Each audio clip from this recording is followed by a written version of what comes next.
세계가 발칵 뒤집혔습니다. 한국 해군은 30분이면 전멸한다 라고 큰소리치던 일본이 생방송 도중 처참하게 무너져 내렸기 때문입니다. 선거를 앞두고 한국을 제물 삼아 지지율을 올리려던 일본 수뇌부, 전문가의 권위를 내세워 한국을 깎아내릴 속셈이었습니다. 하지만 바로 그때 방위성 내부 보고서가 유출됐고 일본은 경악했습니다. 시뮬레이션 결과 단 5분 만에 일본 함대가 한국 해군에 전멸한 겁니다. 결국 일본 군사 전문가는 생방송에서 울분을 토하며 고백했습니다. 더 이상 일본은 한국의 적수가 못 됩니다. 도대체 무슨 일이 있었던 걸까요? 일본을 침묵시킨 한국의 군사력, 지금 시작합니다. 일본이 가장 만만하게 보는 나라가 어딜까요? 중국이 아닙니다. 러시아도 아니에요. 한국입니다. 삼성 빼면 시체. 자위대가 30분이면 부산 점령. 술자리에서 방송에서 일본의 군사 전문가들은 이런 말을 아무렇지 않게 내뱉었습니다. 저도 그중 하나였어요. 아니, 선봉이었습니다. 한국 이지스함 세종대왕급. 미사일만 많이 실었지 운이 나빠서 우릴 못 맞춰요. 덩치 큰 샌드백이죠. 카메라 앞에서 그렇게 말하면 시청률이 올라갔습니다. 후지 TV 8K 대형 스크린에 일본 함대 그래픽이 펼쳐지고 저는 양복 깃에 달린 정밀 타격 금메달 배지를 빛내며 예고편을 녹화했어요. 저는 다나카 켄입니다. 해상자위대 호위대군 전 사령관으로 35년간 이 나라 바다를 책임졌습니다. 일본 해군의 숫자를 누구보다 잘 아는 사람이라는 평가를 받았죠. 함정 톤수, 미사일 사거리, 레이더 탐지 범위, 숫자는 거짓말을 안 한다는 게 평생의 신조였어요. 녹화가 끝나자 스태프들이 박수를 쳤습니다. 2025년 10월 말, 중요한 선거를 이틀 앞둔 시점이었어요. 집권당 지지율이 12%까지 추락한 상황에서 이 방송은 마지막 반등 카드였습니다. 제목이 거창했죠. 일본의 결단. 한일회전 시뮬레이션을 생방송으로 보여주겠다는 기획이었어요. 30년 장기 불황에 엔저 쇼크까지 겹치면서 국민들한테 뭔가 자존심을 세워줄 이벤트가 절실했던 겁니다. 전쟁 시뮬레이션이 선거 도구가 되다니 이상하다고요. 저도 그렇게 생각했어야 했습니다. 대기실로 돌아오자마자 문이 벌컥 열렸습니다. 사이토였어요. 집권당 수석 전략 보좌관. 42. 명품 슈트에 뿔테 안경을 낀 채 항상 태블릿 PC를 들고 다니는 자입니다. 군대에 가본 적도 없으면서 전쟁을 엔터테인먼트 쇼 취급하는 인간이었어요. 제동님, 시뮬레이션 결과 말입니다. 사이토가 소파에 앉으며 태블릿을 내밀었습니다. 화면에 집권당 지지율 그래프가 떠 있었어요. 빨간 선이 바닥을 기고 있었습니다. 선거가 코앞입니다. 무조건 일본 압승. 한국 전멸, 결과만 뽑아와 주십시오. 개연성은 필요 없어요. 저는 인상을 찌푸렸습니다. 아무리 방송이라지만 시뮬레이션에 손을 대라니 군인 출신한테 할 소리가 아니었거든요. 35년간 데이터를 다뤄온 사람한테 숫자를 조작하라는 겁니까? 뼛속까지 모욕이었어요. 그런데 사이토가 다리를 꼬며 덧붙인 한마디가 저를 얼어붙게 만들었습니다. 국민들은 진실을 원하는 게 아닙니다. 제동님, 투표함이 열릴 때까지 취해 있을 승리의 뽕이 필요한 겁니다. 그리고 제동님도 필요한 게 있으시잖습니까? 비례대표 공천. 심장이 쿵 내려앉았습니다. 부정할 수 없었어요. 퇴역 후 방송 일을 하면서 정치에 눈을 돌린 건 사실이니까요. 제도까지 달았으면 됐지. 왜 국회의원 배지까지 탐냈는지 스스로 생각해도 추했습니다. 하지만 멈출 수가 없었어요. 사이토는 그걸 정확히 꿰뚫고 있었습니다. 저는 아무 말도 못하고 태블릿 화면만 노려봤어요. 사이토가 일어서며 문고리를 잡았습니다. 임팩트면 됩니다. 팩트는 나중에 생각하면 돼요. 문이 닫히고 대기실에 혼자 남았습니다. 주머니에서 세이코 손목시계를 꺼내 태엽을 감았어요. 찰칵, 찰칵. 이 버릇은 불안할 때마다 나옵니다. 시계는 아버지한테 물려받은 겁니다. 아날로그라서 태엽을 감아야 돌아가죠. 멈추면 다시 감으면 된다는 단순함이 좋았어요. 그때 서랍 속에서 검은색 물건이 눈에 걸렸습니다. USB였어요. 며칠 전 한국 무관 이철민 대령이 건넨 겁니다. 주일 한국 대사관 국방무관. 52살. 사람 좋은 웃음 뒤에 송곳 같은 눈빛을 숨기는 자였어요. 도쿄의 한 일식집에서 같이 저녁을 먹다가 이 물건을 슬쩍 내밀더군요. 방송 잘하십시오. 다만 진실이 궁금하실 때 열어보십시오. 저는 콧방귀를 뀌며 받았습니다. 한국 무관이 일본 제독한테 USB를 건네다니 뭔가 꿍꿍이가 있는 게 분명했어요. 선전용 영상이든 협박이든 볼 가치가 없다고 판단했습니다. 그보다 이철민의 태도가 거슬렸어요. 자기가 뭔가를 알고 있다는 듯한 여유로운 미소. 마치 시험 답을 들고 있는 교수가 학생을 바라보는 것 같았습니다. 불쾌했어요. 그래서 서랍 깊숙이 처박아뒀죠. 그날도 꺼내지 않았습니다. 저녁이 되자 우익 패널색과 아카사카의 이자카야에서 술잔을 기울였습니다. 사케가 돌자 목소리가 높아졌어요. 한국 기초과학이요? 아직도 30년 전 일본 논문 베끼는 수준이에요. 소재도, 부품도, 장비도 우리가 없으면 삼성이고 뭐고 라인 못 돌립니다. 패널들이 고개를 끄덕이며 잔을 부딪혔습니다. 자부심이 아니라 습관이었어요. 35년간 반복해온 확신이 술 기운에 더 단단해지는 것 같았습니다. 훈장 배지를 손가락으로 쓸어봤어요. 35년 전 일본 해상자위대 사격 대회에서 최우수 성적을 거뒀을 때 받은 겁니다. 그때 한국 해군은 연습한 몇 척으로 연안이나 겨우 지키는 수준이었어요. 그때 한국 장교들이 우리 함정 견학을 왔었는데 이지스 시스템 보더니 입을 다물지 못하더라고요. 눈이 이만큼 커져서 패널들이 웃었습니다. 저도 웃었어요. 가르쳐 줬다는 우월감이 뱃속에서 따뜻하게 퍼졌습니다. 그 웃음이 사실은 얼마나 위험한 착각 위에 서 있는 건지 그때는 정말 몰랐습니다. 집에 돌아온 건 밤 11시가 넘어서였어요. 현관에서 구두를 벗는데 복도 끝거울에 제 모습이 비쳤습니다. 백발을 단정하게 넘긴 62살의 사내가 서 있었어요. 양복깃의 배지가 형광등 불빛에 희미하게 빛났습니다. 거울 속에 저를 똑바로 쳐다봤어요. 난 틀리지 않아. 데이터는 거짓말을 안 해. 일본은 아시아 최강이야. 소리 내어 말했습니다. 확인하듯이요. 벽에 걸린 세계 지도가 눈에 들어왔어요. 한반도가 일본 바로 옆에 붙어 있었습니다. 그걸 보는 순간 이철민의 얼굴이 스쳤어요.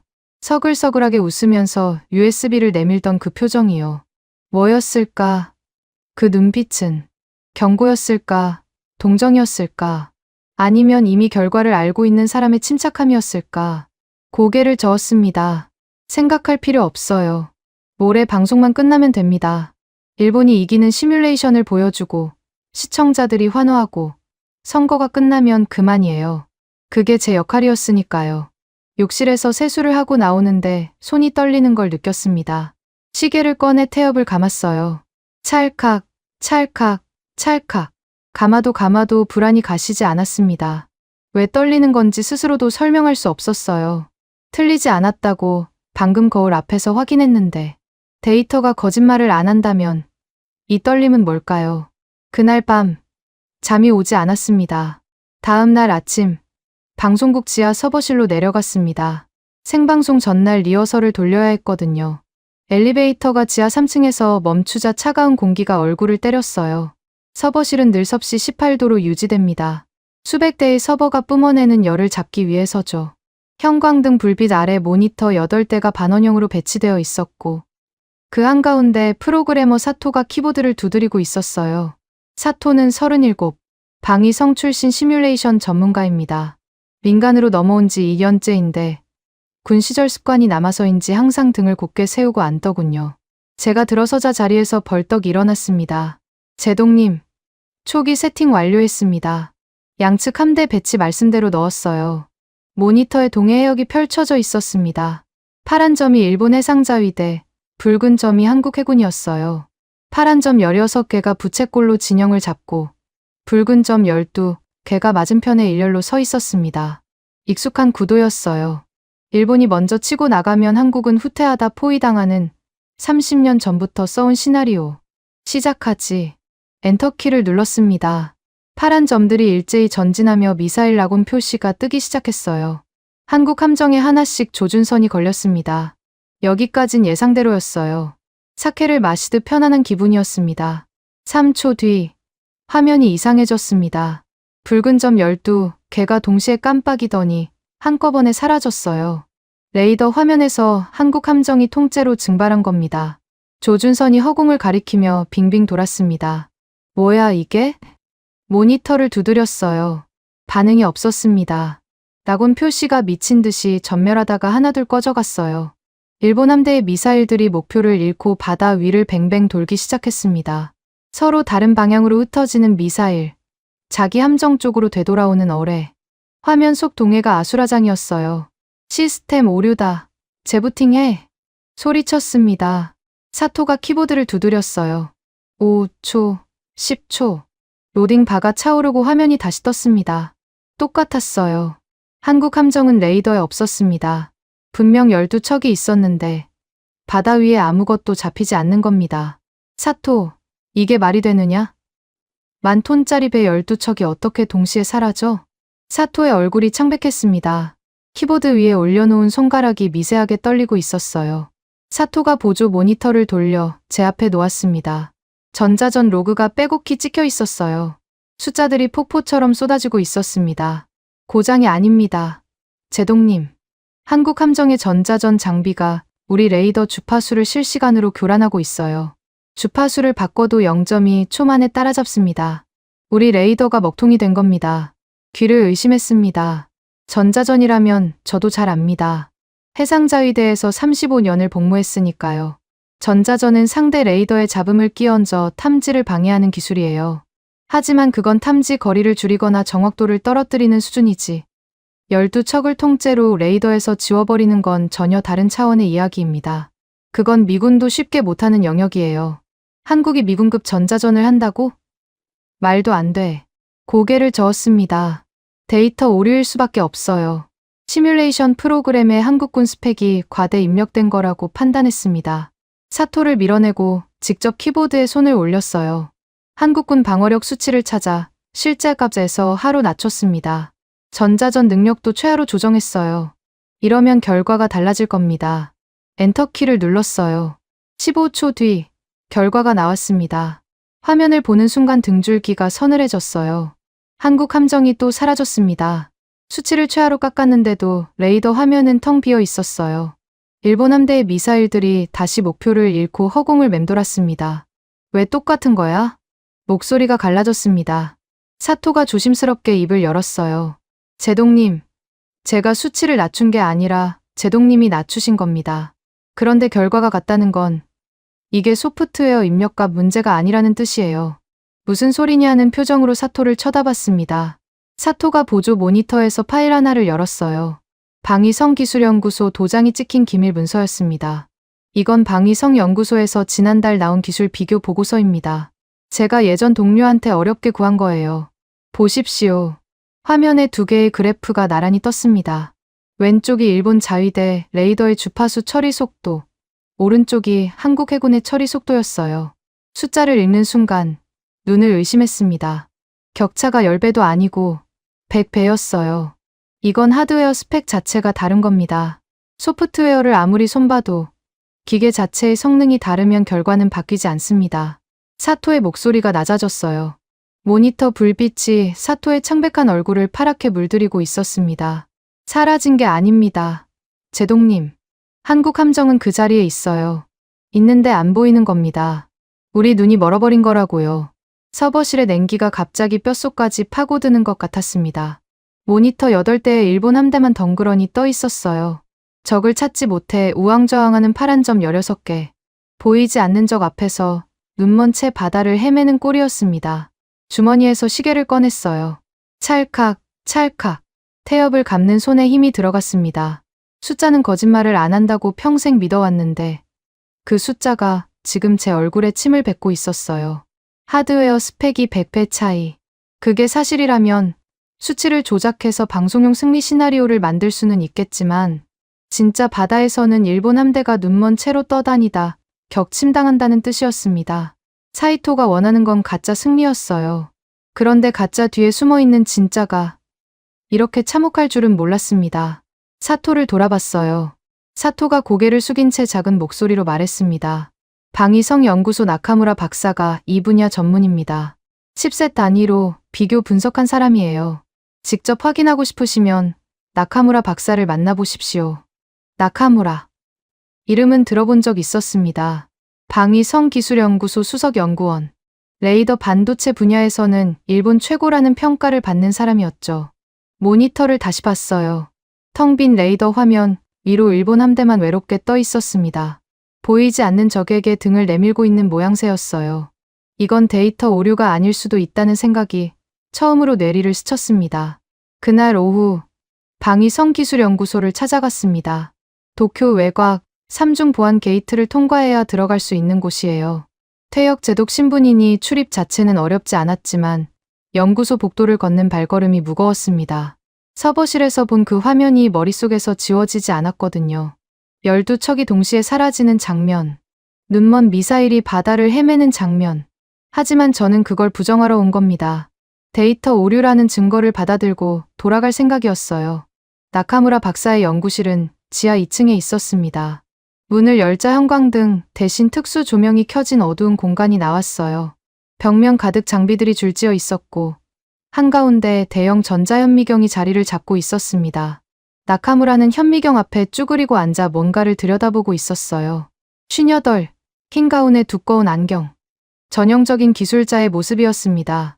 제가 들어서자 고개를 들었는데 표정이 묘했어요. 반갑지도 귀찮지도 않은 무언가를 오래 참아온 사람의 얼굴이었습니다. 다나카 제독님이시군요. 사토한테 연락받았습니다. 나카무라 박사, 단도직입적으로 묻겠습니다. 시뮬레이션에서 한국 함정이 레이더에서 사라지는 현상이 나왔어요. 한국 기술이 과대 입력된 겁니까? 아닌 겁니까? 나카무라가 안경을 벗어 닦았습니다. 한참을 닦더군요. 시간을 버는 것 같았어요. 안경을 다시 쓰며 입을 열었습니다. 제독님, 제가 뭘 보여드리면 이해가 빠르실 겁니다. 이쪽으로 오시죠. 나카무라가 현미경 옆 서랍에서 작은 케이스 2개를 꺼냈어요. 하나는 회색, 하나는 검은색이었습니다. 케이스를 열자 안에 손톱만 한 반도체 칩이 각각 하나씩 들어 있었어요. 나카무라가 회색 케이스의 칩을 현미경 위에 올렸습니다. 이건 현재 해상자위대 이지스함에 탑재된 레이더용 칩셋입니다. 갈륨 비소, GA 소자예요. 렌즈를 들여다봤습니다. 회로 패턴이 보였어요. 정교했습니다. 일본 기술력의 결정체라고 자부해온 물건이었죠. 이번엔 이쪽을 보십시오. 나카무라가 검은색 케이스에 칩을 올렸습니다. 렌즈에 눈을 갖다 대는 순간 숨이 멎었어요. 같은 크기인데 회로 밀도가 완전히 달랐습니다. 회색 칩의 회로가 시골 국도라면 검은색 칩의 회로는 도쿄 수도고속도로였어요. 차원이 다른 집적도였습니다. 이건 한국 해군 차세대 함정에 탑재된 레이더용 칩셋입니다. 질화갈륨, 지엔 소자예요. 나카무라의 목소리가 낮아졌습니다. 처리 속도가 100배 차이 납니다. 우리가 미사일 1개의 궤적을 계산하는 동안 한국은 100개를 동시에 추적하고 요격할 수 있다는 뜻이에요. 어제 시뮬레이션에서 한국 함정이 사라진 게 아닙니다. 한국이 우리 레이더 주파수를 실시간으로 읽고 교란하고 무력화시킨 겁니다. 100배 빠른 두뇌로요. 현미경에서 눈을 뗐습니다. 나카무라를 쳐다봤어요. 나카무라의 눈이 충혈되어 있었습니다. 며칠째 잠을 못 잔 사람의 눈이었어요. 그럼 우리도 지엔으로 바꾸면 되는 거 아닙니까? 나카무라가 고개를 저었습니다. 입술을 깨무는 게 보였어요. 오래 참아온 무언가가 올라오는 것 같았습니다. 2년 전에 예산 신청을 올렸습니다. 기각됐어요. 작년에 다시 올렸습니다. 또 기각됐습니다. 예산 담당자가 뭐라고 했는지 아십니까? 일본 기술은 세계 최고인데 왜 바꿉니까? 그 양반은 반도체 칩과 감자칩 구별도 못하는 사람이었어요. 나카무라의 목소리가 떨리기 시작했습니다. 제독님, 솔직하게 말씀드리겠습니다. 저 구석에 쌓여있는 거 보이십니까? 나카무라가 연구실 한편을 가리켰어요. 금속 케이스들이 산더미처럼 쌓여 있었습니다. 위에 최신형이라는 스티커가 붙어 있었어요. 전부 갈륨비소 기반 레이더 모듈입니다. 자위대 차기 후위함에 들어갈 물건이에요. 3천억 에너치. 납품 전 최종 검수를 제가 맡고 있습니다. 나카무라가 케이스 하나를 발로 걷어찼어요. 금속 부딪히는 소리가 연구실에 울렸습니다. 이건 고물입니다. 납품하는 순간 고물이 되는 겁니다. 한국 함정 앞에 내놓으면 종이 방패나 마찬가지예요. 그걸 알면서도 예산이 집행됐으니 납품해야 합니다. 인정하십시오. 하드웨어 싸움에서 일본은 이미 구석기 시대입니다. 3천억 엔. 머릿속에서 숫자가 맴돌았습니다. 그 돈이면 지엔 칩셋 개발에 투자할 수 있었을 텐데 이미 뒤처진 기술에 쏟아부은 겁니다. 연구실 구석의 금속 케이스 더미가 갑자기 다르게 보였어요. 최첨단 장비가 아니라 고철 더미였습니다. 일본의 자존심이 녹슨 철 조각으로 쌓여 있었어요. 과거에 썼던 칼럼이 떠올랐습니다. 한국은 일본의 소재와 부품 없이는 아무것도 못한다. 그걸 쓸 때 얼마나 확신에 차 있었는지 기억납니다. 취재원들이 전부 제 말에 동의했거든요. 그런데 그 취재원들이 나카무라 같은 현장 연구자가 아니라 예산 담당 관료들이었다는 사실이 이제야 떠올랐어요. 얼굴이 화끈거렸습니다. 하지만 기술이 전부는 아닙니다. 전쟁은 칩셋으로 하는 게 아니에요. 전술이 있고 경험이 있고 실전에서 쌓아온 판단력이 있습니다. 해상자위대는 냉전 시절부터 소련 잠수함을 추적해왔어요. 대잠전 경험만큼은 아시아 최고라고 자부할 수 있었습니다. 칩이 느리면 전술로 메우면 됩니다. 장비가 뒤처지면 운용 능력으로 뒤집으면 되는 거예요. 나카무라 박사, 기술 격차는 인정하겠습니다. 하지만 전술과 경험은 우리가 위입니다. 그건 칩으로 메울 수 없는 영역이에요. 나카무라가 안경 너머로 저를 물끄러미 바라봤습니다. 안쓰러운 눈이었어요. 반박하지 않았습니다. 대신 한마디만 했어요. 그 전술 이야기는 왕 주석이란 사람한테 한번 해보십시오. 중국 쪽에서 한국 해군을 분석한 데이터가 있다더군요. 제 전공밖이라 뭐라 말씀드리기 어렵지만 전술 쪽에서도 상황이 녹록지 않다는 소문은 돌고 있습니다. 왕 주석, 중국 인민해방군 싱크탱크 전략가. 이름은 알고 있었어요. 군사 유튜브를 겸업하면서 동북아 해양 전력을 분석하는 것으로 유명한 인물입니다. 거만하고 직설적이라는 평판이었죠. 연구실을 나왔습니다. 복도를 걷는데 다리가 무거웠어요. 주머니에서 시계를 꺼냈습니다. 찰칵, 찰칵. 태엽을 감으면서 생각했어요. 하드웨어는 졌다. 인정한다. 하지만 전술까지 진 건 아니다. 그건 확인해봐야 합니다. 왕 주석한테 연락을 넣기로 했어요. 전술에서 일본이 우위라는 확증만 얻으면 시뮬레이션 결과를 보정할 근거가 생깁니다. 아직 끝난 게 아니에요. 연구소 정문을 나서는데 뒤를 돌아봤습니다. 건물 외벽에 일본 방위 기술의 최전선이라는 현판이 걸려 있었어요. 아까까지는 자랑스러웠던 그 글씨가 지금은 농담처럼 보였습니다. 사무실로 돌아온 건 저녁 7시가 넘어서였습니다. 왕 주석과의 화상통화는 밤 9시로 잡혀 있었어요. 2시간. 그 사이에 머릿속을 정리해야 했습니다. 책상 위에 메모지를 펴고 지금까지 확인한 것과 확인하지 못한 것을 나눠 적었어요. 확인한 것. 하나. 한국 해군의 전자전 능력이 일본을 압도한다. 둘. 레이더 칩셋의 성능 격차가 100배다. 셋. 일본 방위성은 이 사실을 알면서도 구형 장비에 3천억 엔을 쏟아부었다. 확인하지 못한 것. 전술, 경험, 실전 운용 능력. 이 세 가지에서 일본이 우위라면 기술 격차를 뒤집을 수 있습니다. 장비가 뒤처져도 사람이 뛰어나면 전쟁은 이길 수 있어요. 해상자위대에는 냉전 시절부터 소련 잠수함을 추적해온 노하우가 있습니다. 한국에는 그런 실전 경험이 없었죠. 그게 마지막 보루였습니다. 그걸 확인하러 왕 주석한테 연락한 거예요. 9시 정각, 노트북 화면에 왕 주석의 얼굴이 떴습니다. 50대 중반, 짧은 머리에 넓은 이마, 두꺼운 목, 군인 출신 특유의 투박한 인상이었어요. 배경에 중국 인민해방군 깃발이 보였습니다. 왕 주석은 통화가 연결되자마자 영어로 말했어요. 인사치레 같은 건 없었습니다. 다나카, 내가 연락을 해올 줄 알았다. 시뮬레이션 돌려봤지? 어떻게 아는 건지 물을 필요도 없었습니다. 이 바닥에서 정보가 새지 않는 곳은 없으니까요. 단도직입적으로 들어갔어요. 기술 격차는 확인했습니다. 하지만 전술면에서는 자위대가 우위에 있다고 봅니다. 한국 해군은 실전 경험이 부족해요.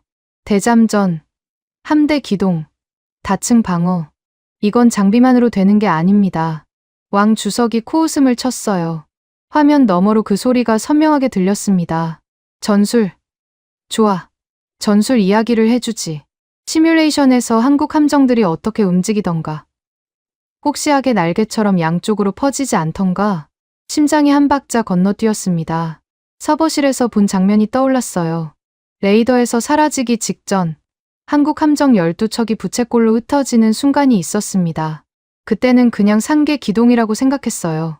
그런데 왕 주석이 그걸 알고 있었습니다. 어떻게 그걸 아십니까? 우리도 당해봤으니까. 왕 주석의 표정이 처음으로 진지해졌어요. 다나카, 그건 AI가 만든 게 아니야. 400년 전 너희를 수장시킨 이순신이라는 장군. 그 작자의 전술 데이터를 딥러닝시킨 거다. 하객진이라고 들어봤나? 적을 양날개로 감싸서 포위 섬멸하는 진영이야. 한국 놈들은 그걸 AI에 먹였어. 역사를 무기화한 거지. 등골이 서늘해졌습니다. 이순신, 임진왜란, 400년 전 일본 수군을 괴멸시킨 장군의 이름이었어요. 일본 해군사에서 가장 치욕적인 패배를 안긴 인물입니다. 그 전술을 AI에 학습시켰다고요. 그게 가능한 겁니까?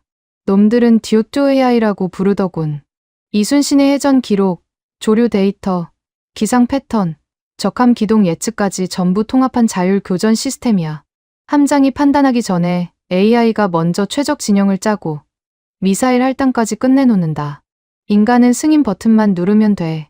그럼 한국 해군은 사람이 아니라 기계가 싸우는 겁니까? 아니, 400년 묵은 유령이 싸우는 거지. 왕 주석이 몸을 앞으로 숙였습니다. 화면 속 얼굴이 커졌어요. 다나카, 너희는 지금 기계랑 싸우는 게 아니야. 400년 묵은 유령과 싸우는 거다. 그 유령이 최첨단 무기를 손에 쥐고 있어. 경험이 부족하다고 했나? 이순신의 해전 데이터가 경험이 아니면 뭐냐? 400년치 전투 기록이 실시간으로 돌아가고 있는데 반박할 말이 떠오르지 않았습니다. 전술에서 일본이 우위라는 마지막 보루가 흔들리고 있었어요. 그때 왕 주석이 화면 한쪽에 지도를 띄웠습니다. 서태평양 해역도였어요. 빨간 점 여러 개가 일본 열도 주변에 찍혀 있었습니다. 하나 더 보여줄 게 있다. 이건 우리 해군 정보부가 추적한 한국 잠수함 위치야. 빨간 점의 위치를 확인하는 순간 의자에서 벌떡 일어났습니다. 한국 잠수함이 일본 영해 깊숙한 곳에 들어와 있었어요. KSSIII 3000톤급 공격 잠수함. 한 척이 아니었습니다. 세 척이 삼각대형으로 배치되어 있었어요. 위치가 도쿄만 입구, 오사카만, 스시마 해협, 일본의 심장부를 겨누고 있는 형국이었습니다. SLBM 발사 대기 상태야. 잠수함 발사 탄도미사일. 한국이 쏘면 도쿄까지 도달하는데 3분이 채 안 걸린다. 다리에 힘이 풀렸습니다. 다시 의자에 주저앉았어요. 한국 잠수함이 일본 앞마당에서 핵 투사 능력을 갖추고 대기하고 있다. 자위대는 그 존재조차 감지하지 못했다. 이건 기술 격차를 넘어선 문제였습니다. 전략적으로 이미 포위당한 거예요. 중국은 어떻습니까? 당신들은 한국을 상대할 수 있는 겁니까? 왕 주석이 입꼬리를 올렸어요. 씁쓸한 웃음이었습니다. 우리가 쏘면 막을 수 있지. 탄도 예측이 가능하니까. 하지만 한국 놈들이 쏘면 우리도 모른다. 듀오토 AI가 발사 궤적을 실시간으로 변경하거든. 예측 불가야. 그게 지금 동북아의 밸런스다. 중국도 한국을 상대하기 어렵다. 세계 2위의 군사 대국이 그렇게 인정하고 있었습니다. 가슴이 조여왔어요. 숨이 가빠졌습니다. 다나카, 충고 하나 하지. 한국을 건드리지 마라. 너희가 30분이면 부산을 점령한다고? 웃기는 소리 하지 마. 5분이면 너희 함대가 바닷속으로 가라앉는다. 통화가 끊겼습니다. 화면이 검게 변했어요. 노트북 화면에 제 얼굴이 비쳤습니다. 핏기가 사라진 얼굴이었어요. 넥타이가 목을 졸라매는 것 같아 잡아 풀었습니다. 단추 2개를 뜯듯이 열었어요. 숨을 몰아쉬었습니다. 메모지를 다시 봤어요. 확인하지 못한 것 전술, 경험, 실전 운용 능력이라고 적혀 있었습니다. 펜을 들어 한 줄을 그었어요. 전부 확인됐습니다. 전술도 졌어요. 기술도, 전술도, 전략적 배치도. 일본이 한국을 이길 수 있는 영역이 하나도 남지 않았습니다. 그때 사무실 문을 두드리는 소리가 났어요. 급하고 거칠었습니다. 제동님, 방송 시작 1시간 전입니다. 승리 데이터 가져오셨습니까? 사이토의 목소리였습니다. 승리 데이터, 존재하지 않는 것을 가져오라는 소리였어요. 3천만 일본 국민이 기다리고 있는 건 한국 해군이 전멸하는 화면이었습니다. 그런데 진실은 정반대였어요. 전멸하는 건 일본이었습니다. 문 너머로 사이토가 다시 소리쳤어요. 열어주십시오. 제동님. 시간이 없습니다. 손이 떨렸습니다. 시계를 꺼내 태엽을 감았어요. 찰칵, 찰칵. 하지만 이번에는 태엽이 더 이상 감기지 않았습니다. 한 개까지 감겨 있었어요. 더 이상 돌릴 수 없다는 뜻이었죠. 시계를 내려다봤습니다. 초침이 똑딱똑딱 움직이고 있었어요. 멈출 수 없는 시간처럼 방송도 멈출 수 없었습니다. 서랍을 열었어요. 검은색 USB가 눈에 들어왔습니다. 이철민이 건넨 그것이었어요. 진실이 궁금하실 때 열어보십시오. 며칠째 무시했던 그 물건을 처음으로 손에 쥐었습니다. 사무실 문을 열지 않았습니다. 사이토의 고함이 복도에 울려 퍼졌지만 저는 검은색 USB를 주머니에 넣고 비상계단으로 내려갔어요. 지하 3층, 서버실. 다시 그곳으로 향했습니다. 1시간 뒤면 생방송이 시작됩니다. 그 전에 확인해야 할 것이 있었어요. 서버실 문을 열자 사토가 모니터 앞에 앉아 있었습니다. 제가 다시 내려올 줄 알았다는 듯 놀라지 않더군요. 화면에는 어제와 같은 동해 해역도가 펼쳐져 있었어요. 파란 점 16개와 붉은 점 12개. 똑같은 배치였습니다. 사토, 한국군 기술력 수치를 바꿔라. 어떻게 바꿀까요? 실제 값으로. 사토가 저를 올려다봤습니다. 제가 무슨 말을 하는 건지 정확히 알고 있는 눈이었어요. 어제는 한국군 수치를 깎아내렸습니다. 그래도 결과는 같았죠. 이번에는 반대입니다. 나카무라 박사가 알려준 지엔 칩셋 성능, 왕 주석이 보여준 잠수함 배치, 듀오토 AI의 자율 교전 능력, 전부 실제 값으로 넣는 겁니다. 일본에 유리하게 조작한 수치를 모조리 벗겨내고 현실 그대로를 집어넣는 거예요. 사토가 키보드를 두드렸습니다. 한국 해군 전자전 능력, 실제값, 레이더 칩셋 성능, 실제값, 초음속 미사일 속도, 마하 10, 실제값, 잠수함 SLBM 투사 능력, 실제값, AI 자율 교전 시스템, 실제값. 입력할 때마다 화면 한쪽의 전력 비교 그래프가 기울어졌어요. 일본 쪽 막대가 쪼그라들고 한국 쪽 막대가 화면을 뚫을 듯이 치솟았습니다. 입력 완료했습니다. 사토가 돌아봤어요. 엔터키 위에 커서가 깜빡이고 있었습니다. 제가 눌러야 했어요. 떨리는 손을 뻗었습니다. 손가락이 키보드에 닿기 직전 멈칫했어요. 이걸 누르면 돌이킬 수 없는 숫자를 보게 됩니다. 어제까지는 데이터 오류라고, 과대 입력이라고, 소프트웨어 버그라고 변명할 수 있었어요. 하지만 실제 값을 넣고 나온 결과는 변명의 여지가 없습니다. 엔터키를 눌렀습니다. 화면이 움직이기 시작했어요. 파란 점들이 전진했습니다. 일본 함대가 미사일 낙온을 시도하는 순간 붉은 점 12척이 일제히 흩어졌어요. 하계 날개처럼. 왕 주석이 말한 그대로였습니다. 하객진이었어요. AI가 짜낸 400년 전의 진영이 화면 위에서 펼쳐지고 있었습니다. 그리고 3초 뒤 화면이 붉게 물들었어요. 한국 함정에서 초음속 미사일이 발사됐습니다. 마하 10, 음속의 10배. 화면 속 궤적 표시가 순식간에 파란 점을 관통했어요. 일본 이지스함이 요격 미사일을 발사하기도 전에 함교의 타격 표시가 떴습니다. 2초 만에 첫 번째 파란 점이 사라졌어요. 3초, 4초, 5초. 파란 점이 하나씩 꺼져갔습니다. 요격 미사일이 발사된 함정은 단 한 척도 없었어요. 발사 명령이 내려지기 전에 함교가 날아갔으니까요. 눈먼 함대가 반격 한 번 못하고 바다 위에서 지워지는데 15초가 걸렸습니다. 거기서 끝이 아니었어요. 한국 잠수함 3척에서 SLBM이 발사됐습니다. 궤적이 일본 본토를 향했어요. 도쿄 화력발전소, 오사카 변전소, 나고야 송전탑.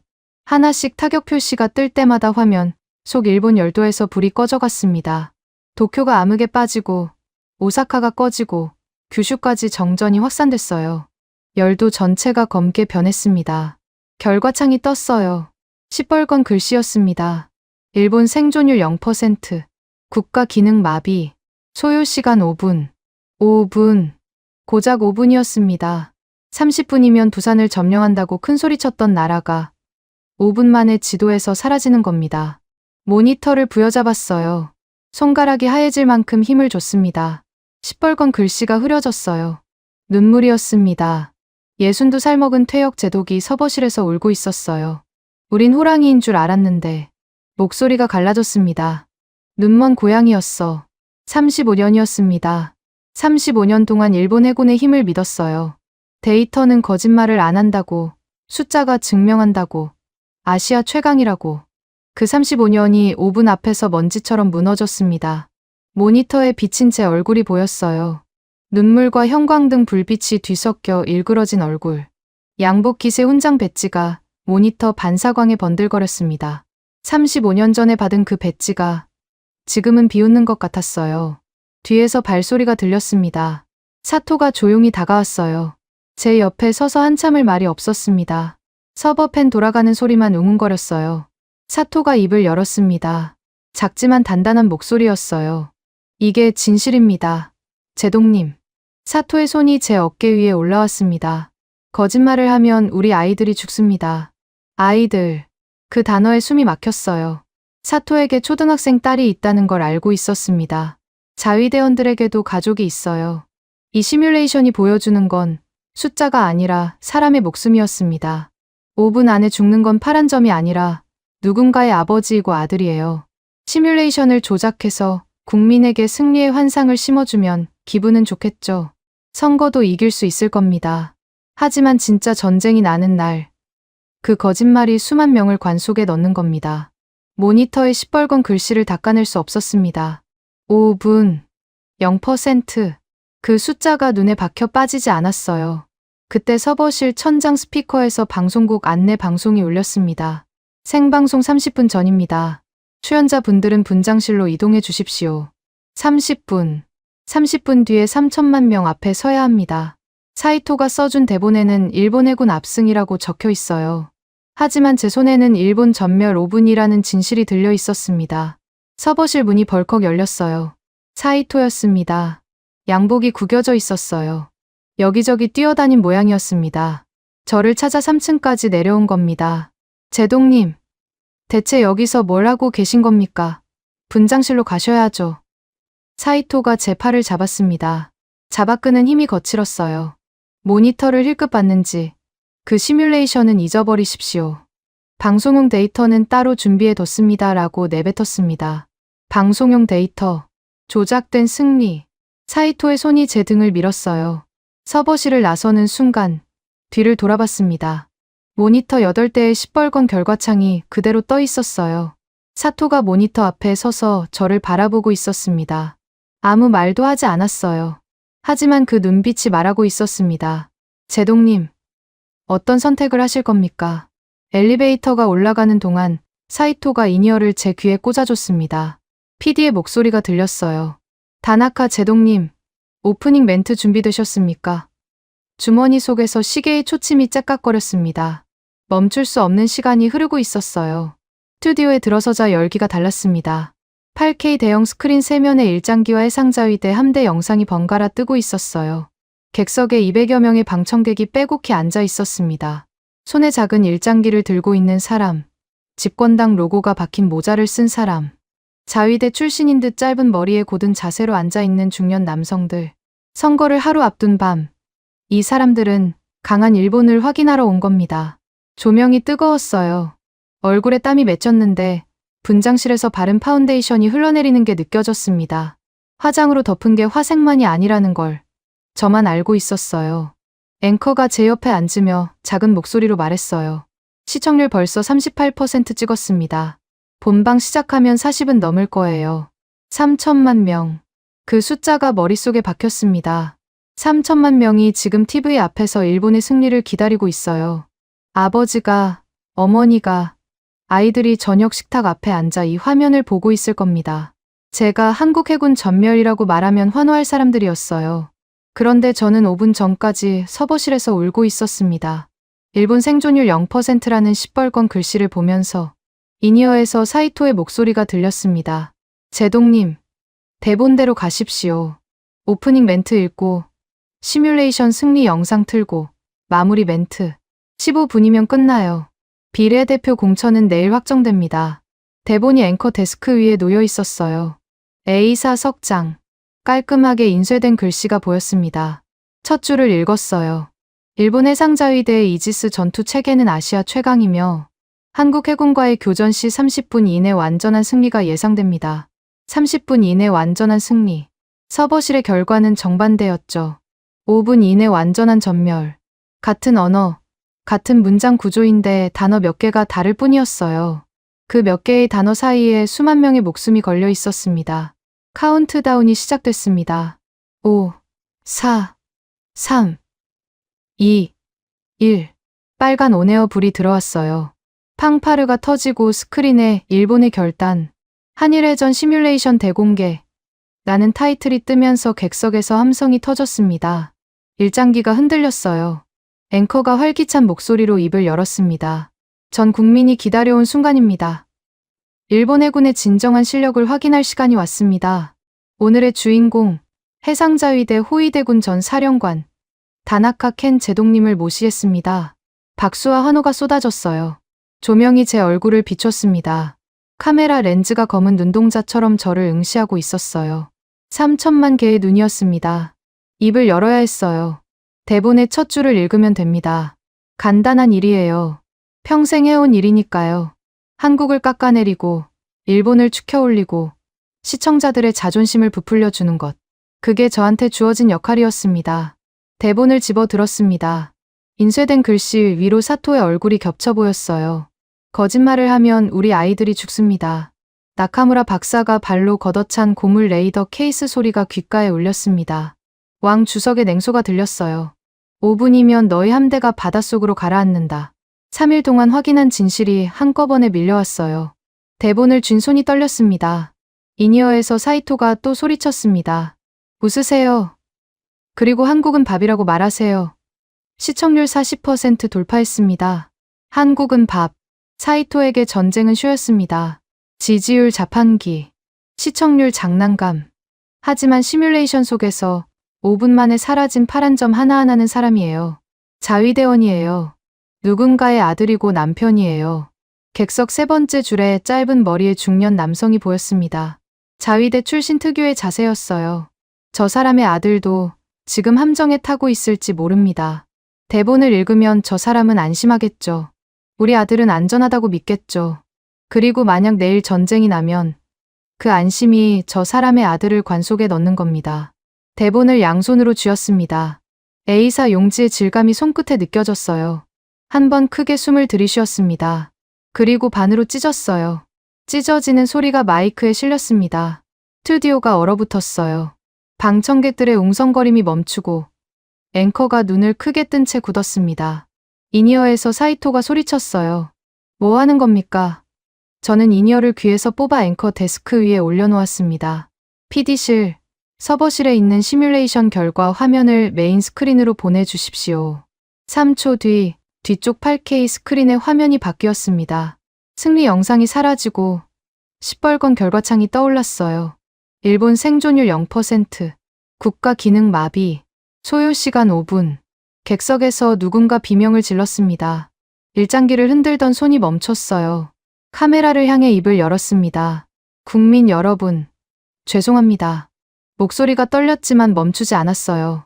저는 35년간 일본 해군의 힘을 믿어왔습니다. 한국 해군을 깔봤어요. 30분이면 끝난다고 떠들었습니다. 하지만 전부 거짓이었습니다. 스크린에 시뻘건 글씨를 손으로 가리켰어요. 이것이 진실입니다. 우리 기술은 낡았고 한국은 너무 빠릅니다. 지금 전쟁을 하면 일본은 5분 안에 지도에서 지워집니다. 30분이 아닙니다. 5분이에요. 우리는 이길 수 없습니다. 이것은 전쟁이 아니라 자살입니다. 스튜디오가 아수라장이 됐어요. 방청객 절반이 자리에서 일어났습니다. 욕설과 탄식이 뒤섞였어요. 일장기를 바닥에 내던지는 사람이 보였고 손으로 얼굴을 감싸고 고개를 숙이는 사람도 있었습니다. 앵커가 마이크를 잡고 수습하려 했지만 목소리가 나오지 않는 모양이었어요. 그때 무대 옆에서 사이토가 뛰어 올라왔습니다. 얼굴이 시뻘갰어요. 뿔테 안경이 비뚤어져 있었습니다. 이 미친 노인네가 지금 뭔 짓을 하는 거야? 사이토가 제 마이크를 잡아채려 했어요. 존댓말은 벗겨져 나갔고 안에 숨겨뒀던 날것의 경멸이 고스란히 드러났습니다.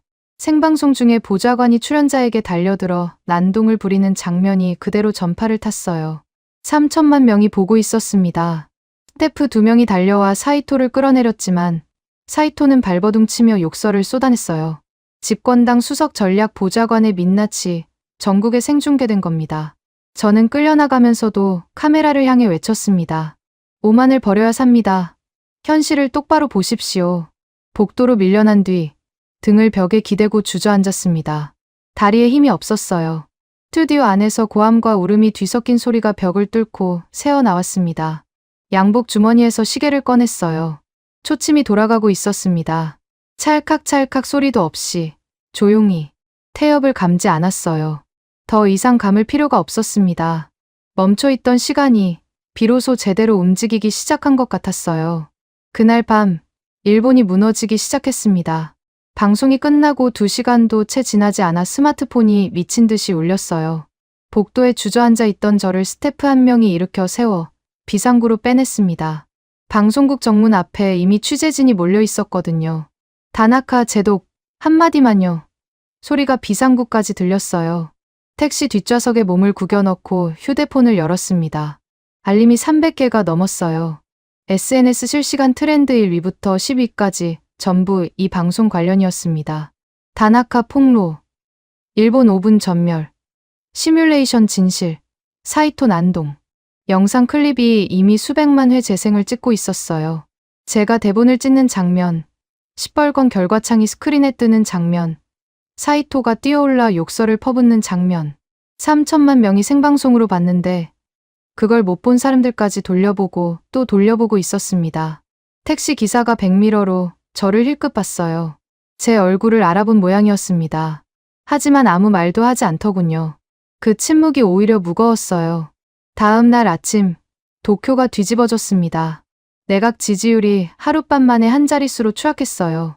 긴급 여론조사 결과 집권당 지지율 7%, 전날까지 12%였으니 거의 반 토막이 난 겁니다. 정부가 우리를 속여서 전쟁터로 몰아넣으려 했다. 아침 뉴스마다 시민 인터뷰가 쏟아졌어요. 신주쿠역 앞에서 출근길 직장인이 마이크를 잡고 말했습니다. 어젯밤 방송 보고 잠을 못 잤어요. 우리가 그렇게 약한 줄 몰랐습니다. 정부는 뭘 하고 있었던 겁니까? 아사쿠사에서 할머니 한 분이 카메라 앞에서 울먹이며 말하더군요. 손자가 자위대에 있어요. 5분이면 죽는다는 거잖아요. 정부가 그걸 알면서 전쟁 놀이를 한 거예요? 그 장면을 보는 순간 가슴이 찢어지는 것 같았습니다. 리모컨을 쥔 손에 힘이 들어갔어요.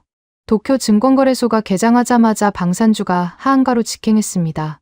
미쓰비시 중공업, 가와사키 중공업, IHI, 일본 방위산업의 간판 종목들이 줄줄이 곤두박질 쳤어요. 장 시작 15분 만에 서킷 브레이커가 발동됐습니다. 거래가 일시 중단된 거예요. 증권가 전체가 패닉이었어요. 반면 이상한 현상이 벌어졌습니다. 삼성전자를 비롯한 한국 기술주, ETF의 일본 내 매수가 폭증한 겁니다. 일본 투자자들이 자국 방산주를 던지고 한국 기술주를 사들이고 있었어요. 돈은 정직합니다. 애국심은 속일 수 있어도 지갑은 속이지 못하는 거예요. 시장은 이미 답을 알고 있었습니다. 오후가 되자 외신이 들끓었어요. 미국 CNN이 속보 자막을 내보냈습니다. 일본 내부자가 고백한 아시아의 진짜 패권국, 한국. 영국 BBC는 멈춰버린 시계의 나라, 일본의 군사적 몰락이라는 제목으로 특집 리포트를 방영했어요. 독일 슈피겔은 한국의 GM 반도체가 동북아 군사 균형을 바꿨다는 기술 분석 기사를 실었습니다. 세계가 일본을 보고 있었어요. 하지만 그 시선은 존경이 아니라 동정이었습니다. 아시아 최강이라 자부하던 나라의 실체가 벗겨진 거니까요. 저녁 뉴스에서 더 충격적인 장면이 나왔습니다. 요코스카 해군기지 정문 앞에 자위대원 부모들이 모여 있었어요. 수백 명이었습니다. 현수막에 우리 아들들을 개죽음시키지 말라고 적혀 있었어요. 어머니들이 울면서 사진을 들고 있었습니다. 자위대 제복을 입은 아들의 사진이었어요. 아직 20대로 보이는 젊은 얼굴들이었습니다. 한 어머니가 카메라 앞에서 외쳤어요. 5분이면 죽는다면서요? 그럼 우리 아이를 왜 거기 보냈습니까? 누가 책임집니까? 저 어머니의 아들이 타고 있는 함정이 시뮬레이션에서 5분 만에 사라진 파란 점 중 하나일 수도 있다는 생각이 들었습니다. 눈을 감았어요. 뜨거운 게 볼을 타고 흘렀습니다. 선거는 참패였습니다. 집권당이 단독 과반을 잃었어요. 30년 만에 최악의 성적이었습니다. 방송 이틀 만에 나라가 뒤집어진 겁니다. 내각은 총사퇴를 발표했어요. 총리가 기자회견장에서 고개를 숙이며 국민께 깊이 사죄드린다고 말했지만 구체적으로 뭘 사죄하는 건지는 끝까지 밝히지 않더군요. 사이토는 끝났습니다. 선거 참패의 책임을 뒤집어 쓴 것도 모자라 생방송 난동 영상이 증거가 되어 허위사실 유포 혐의로 검찰에 소환됐어요. 뉴스에서 사이토가 검찰청 계단을 올라가는 모습이 나왔습니다. 명품 슈트는 구겨져 있었고 뿔테 안경 너머의 눈은 초점을 잃고 있었어요. 태블릿 PC를 들고 다니며 지지율 그래프만 체크하던 그 손이 축 늘어져 있었습니다. 임팩트면 됩니다라고 자신만만하게 내뱉던 입이 꾹 다물려 있었어요. 임팩트는 확실히 있었죠. 본인이 감당할 수 없는 방향으로. 그런데 제 관심을 끈 건 따로 있었습니다. 한국 무관 이철민 대령이었어요. 일본 기자들이 한국 대사관 앞에 진을 치고 이철민을 기다렸습니다. 카메라 수십 대가 돌아가는 앞에서 이철민이 대사관 정문을 나왔어요. 서글서글한 미소는 여전했습니다. 기자들이 마이크를 들이밀며 소리쳤어요. 한국 해군의 실력이 사실입니까? 일본과 전쟁할 의사가 있습니까?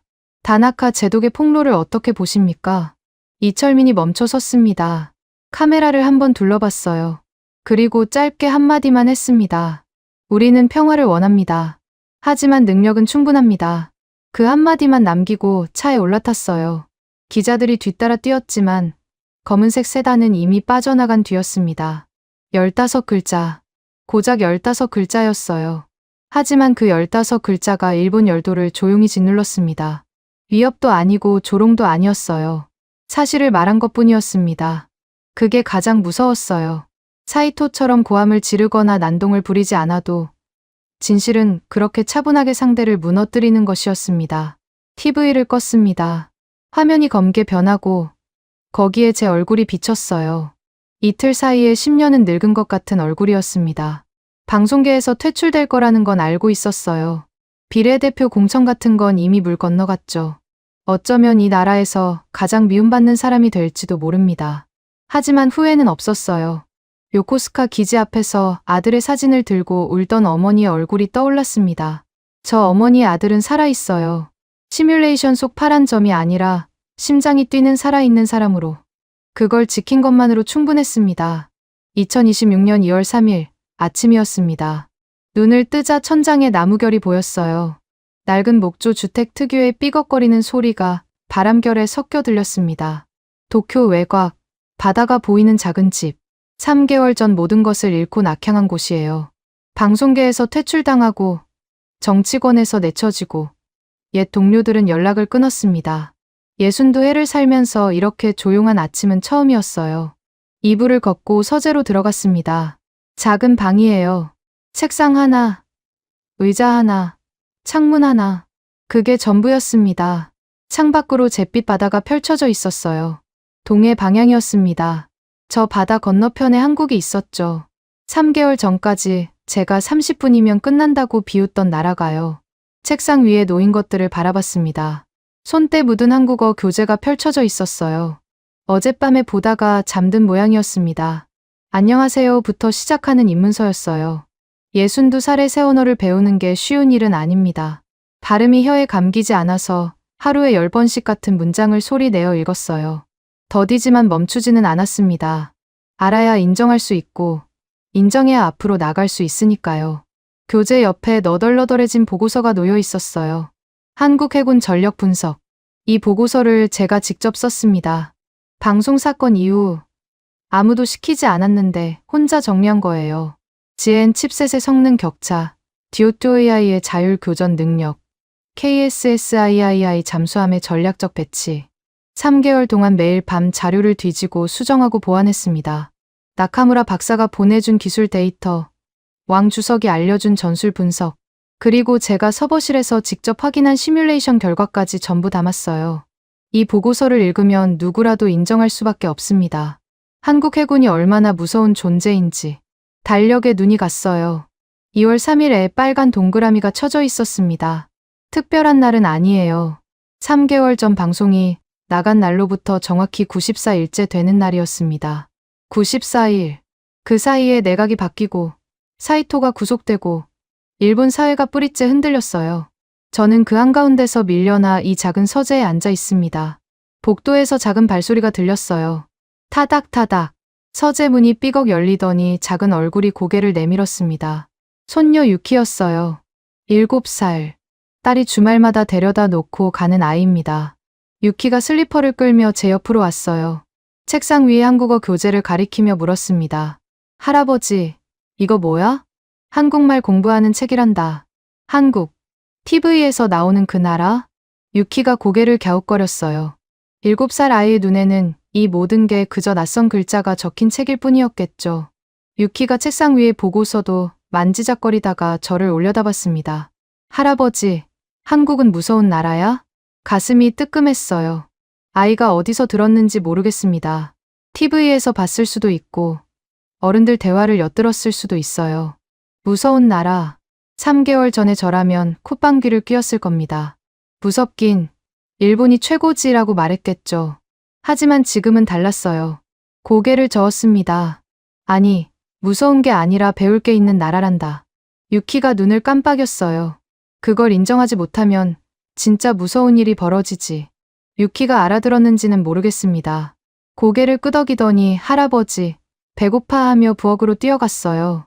7살에게는 아침밥이 지정학보다 중요한 거겠죠. 유키의 발소리가 복도에서 멀어지는 걸 들으며 창밖을 봤습니다.